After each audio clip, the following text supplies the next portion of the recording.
ಲೋಕಸಭಾ ಚುನಾವಣೆ ಹತ್ರ ಬರ್ತಾ ಇದ್ದ ಹಾಗೆಯೇ ಮಂಡ್ಯ ಟಿಕೆಟ್ ಹಂಚಿಕೆ ಬಿಜೆಪಿ ಮತ್ತು ಜೆಡಿಎಸ್ ನಡುವಣ ಮತ್ತಷ್ಟು ಕಗ್ಗಂಟಾಗ್ತಾ ಸಾಗ್ತಾ ಇದೆ.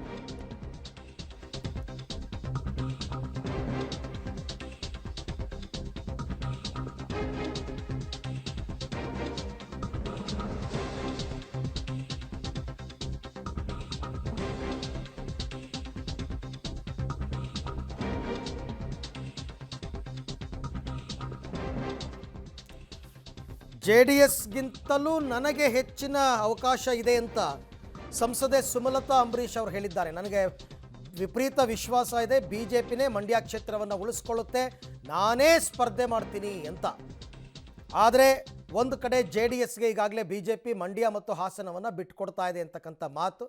ಜೆಡಿಎಸ್ಗೆ ಮಂಡ್ಯ ಕ್ಷೇತ್ರ ಅನ್ನೋ ಅಂತೆಕಂತೆ ಮೊದಲಿನಿಂದಲೂ ಇದೆ, ಆದರೆ ಬಿಜೆಪಿಗೆ ಮಂಡ್ಯ ಸಿಗುವ ವಿಶ್ವಾಸ ಇದೆ, ನಾನು ಮಂಡ್ಯದಿಂದನೇ ಸ್ಪರ್ಧೆ ಮಾಡ್ತೀನಿ ಅಂತ ಸುಮಲತಾ ಅಂಬರೀಶ್ ಅವರು ಹೇಳಿದ್ದಾರೆ.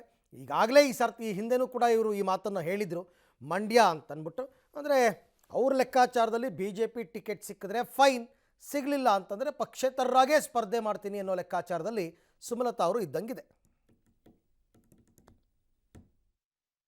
ಬಹುತೇಕ ಮಂಡ್ಯನ ಜೆಡಿಎಸ್ಗೆ ಬೇಕು ಅಂತ ಕೇಳಿದ್ದಾರೆ ಮೇಡಮ್, ಬಹುತೇಕ ಆಗಿದೆ ಅನ್ನೋದು ಕೂಡ ತಿಳಿದು ಬರ್ತಾ ಇದೆ.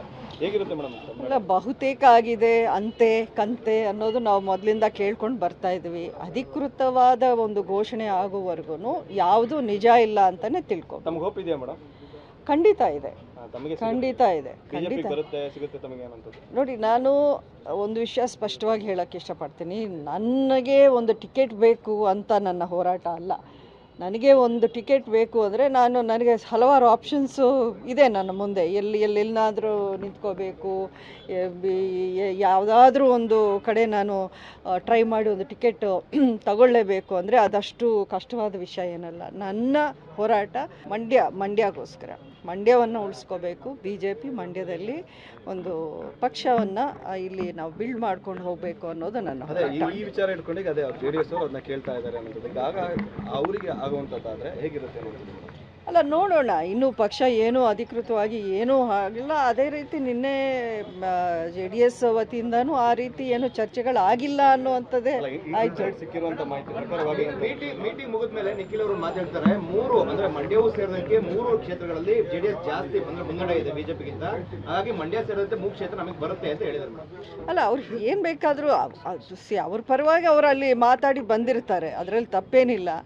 ಬಗ್ಗೆ ಮತ್ತಷ್ಟು ಮಾಹಿತಿ ನನ್ನ ಕೊಲ್ಲಿಗ ರೋಹಿತ್ ಅವರಿಂದ ಪಡೆಯೋಣ. ರೋಹಿತ್, ಪದೇ ಸುಮಲತಾ ಅಂಬರೀಶ್ ಅವರು ಇತ್ತೀಚೆಗೆ ನಾನೇ ಕ್ಯಾಂಡಿಡೇಟು, BJP ಮಂಡ್ಯವನ್ನು ಉಳಿಸ್ಕೊಳ್ಳುತ್ತೆ ಅಂದರೆ ಇದೊಂಥರ ಮೈಂಡ್ ಗೇಮ್ ಆಡ್ತಾ ಇದ್ದಾರಾ, ಅಥವಾ ಅವ್ರಿಗೆ ವಿಶ್ವಾಸ ಇದೆಯಾ ಮಂಡ್ಯಕ್ಕೆ BJPನೇ ಕ್ಯಾಂಡಿಡೇಟ್, ನಾನೇ ಕ್ಯಾಂಡಿಡೇಟ್ ಅಂತ? ಯಾಕೆ ಈ ರೀತಿ ಪದೇ ಹೇಳಿಕೆಯನ್ನು ಕೊಡ್ತಾ ಇದ್ದಾರೆ ಅಂತ? ಅರವಿಂದ್, ಮಂಡ್ಯ ಲೋಕಸಭಾ ಚುನಾವಣೆಯ ಒಂದು ಅಂದ್ರೆ ಮೈತ್ರಿ ಅಭ್ಯರ್ಥಿಯಾಗಿ ಕಗ್ಗಂಟಾಗಿರುವಂತದ್ದು. ನಿನ್ನೆ ದೆಹಲಿಗೆ ಹೋದಂತ ಸಂದರ್ಭದಲ್ಲಿ ನಿಖಿಲ್ ಅವರು ಸ್ಪಷ್ಟವಾಗಿ ಹೇಳಿದ್ರು, ಮಂಡ್ಯ ಸೇರಿದಂತೆ 3 ಕ್ಷೇತ್ರಗಳು ನಮ್ಮ ಪಾಲಾಗುತ್ತೆ, ಅದು ಕೂಡ ಹೆಚ್ಚು ಬಿಜೆಪಿಗಿಂತ ನಾವು ಮುನ್ನಡೆ ಇದ್ದೀವಿ ಅಂತ ಹೇಳಿದ್ರು. ಆದ್ರೆ ಇವತ್ತು ಸುಮಲತಾ ಅಂಬರೀಶ್ ಅವರು ಹೇಳ್ತಾ ಇರುವಂತದ್ದು, ನಮಗೆ ಮಂಡ್ಯ ಟಿಕೆಟ್ ಅನ್ನ ಬಿಜೆಪಿ ಉಳಿಸ್ಕೊಳ್ಳುತ್ತೆ ಎಂಬ ನಂಬಿಕೆ ಇದೆ. ಆ ನಿಟ್ಟಿನಲ್ಲಿ ಪಕ್ಷ ಸಂಘಟನೆ ಮಾಡೋ ನಿಟ್ಟಿನಲ್ಲಿ ನಾನು ಕೂಡ ಕೆಲಸ ಮಾಡ್ತಾ ಇದ್ದೀನಿ. ನಾನು ನನಗೋಸ್ಕರ ಮಾತ್ರ ಟಿಕೆಟ್ ಫೈಟ್ ಮಾಡ್ತಾ ಇಲ್ಲ, ಮಂಡ್ಯಗಾಗಿ ನಾನು ಫೈಟ್ ಅನ್ನ ಮಾಡ್ತಾ ಇರುವಂತದ್ದು. ಒಂದು ಸ್ಪಷ್ಟವಾಗಿ ಹೇಳ್ತಾರೆ, ನನ್ನ ಸ್ಪರ್ಧೆ ಈ ಬಾರಿಯ ಚುನಾವಣೆಯಲ್ಲಿ ಖಚಿತ ಅಂತ ಹೇಳುವಂತದ್ದು. ಮಂಡ್ಯದಿಂದ ನೀವು ಸ್ಪರ್ಧೆ ಮಾಡ್ತೀರಾ ಅಂತೇಳಿ ಮಾಧ್ಯಮದ ಪ್ರತಿನಿಧಿಗಳು ಕೇಳುವಂತ ಪ್ರಶ್ನೆಗೆ ಅದಕ್ಕೆ ನಕ್ಕು ಸುಮ್ಮನಾಗ್ತಾರೆ. ಒಂದ್ ರೀತಿಯಾಗಿ ಸುಮಲತಾ ಅವರ ಈ ನಡೆ ಸಾಕಷ್ಟು ಕುತೂಹಲನ್ನ ಮೂಡಿಸಿರುವಂತದ್ದು. ಒಂದ್ ಕಡೆ JDS ಸಹ ನಮಗೆ ಬಹುತೇಕ ಈ ಒಂದು ಮಂಡ್ಯ ಕ್ಷೇತ್ರದ ಟಿಕೆಟ್ ಕನ್ಫರ್ಮ್ ಅಂತೇಳಿ ಈಗಾಗಲೇ ಅಭ್ಯರ್ಥಿ ಹುಡುಕಾಡ್ತಾ ಇದೆ. ಇನ್ನೊಂದ್ ಕಡೆ ಸುಮಲತಾ ಅಂಬರೀಶ್ ಅವರು ಸಹ ಮಂಡ್ಯವನ್ನ ಬಿಜೆಪಿಯೇ ಉಳಿಸ್ಕೊಳ್ಳುತ್ತೆ ನಿಟ್ಟಿನಲ್ಲಿ ನಾನು ಅಭ್ಯರ್ಥಿ ಆಗ್ತೀನಿ ಅನ್ನೋ ನಿಟ್ಟಲ್ಲಿ ಎಲ್ಲೊಂದ್ ಕಡೆ ಹೇಳ್ತಾ ಇರುವಂತದ್ದು. ಈ ನಿಟ್ಟಲ್ಲಿ ಸಾಕಷ್ಟು ಕುತೂಹಲ ಸದ್ಯ ಮನೆ ಮಾಡಿರುವಂತದ್ದು. ಓಕೆ ರೋಹಿತ್, ಥ್ಯಾಂಕ್ ಯು ತಮ್ಮೆಲ್ಲ ಮಾಹಿತಿಗೆ ಧನ್ಯವಾದ.